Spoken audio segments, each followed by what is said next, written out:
You're going to get your body perfectly straight. You're going to keep your back nice and straight, your head straight. You're going to keep your hips down. And you're going to bring your chest all the way to the floor.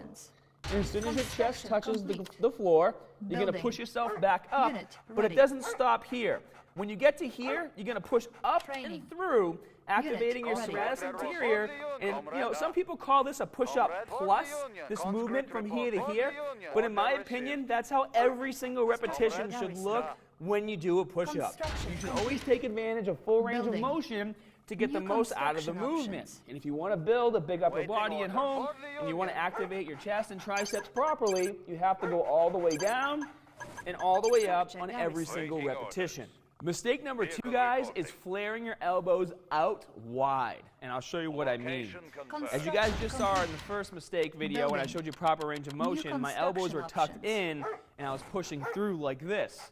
A lot of people, especially beginners, when they do a push-up, and even people who know how to do a push-up properly, when they start to fatigue, the first thing that's going to usually go is the elbows. And what I mean is you start to see a lot of this, and then as you go down, the elbows kind of come out to the side like that.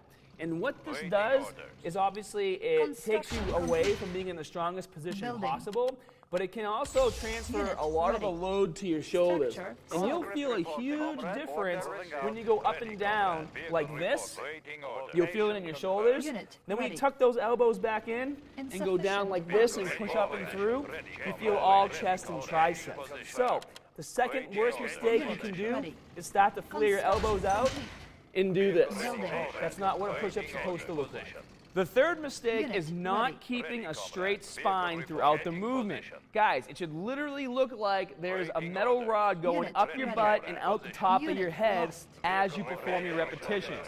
Keep your body perfectly straight. And then the reason why most people don't keep their bodies perfectly straight is because as they're performing the movement, they're not controlling their core. And as their core starts to deflate, or if they're not taking in a breath and keeping this area nice and tight, as they start to deflate this way or they start to sag that way, it causes the body to do all sorts of things. And I'll show you what I mean. So usually there's 2 things that happen. The most common thing is the hips start to go up really high like this to compensate for the weak core not being able to hold this position, which is basically a plank position.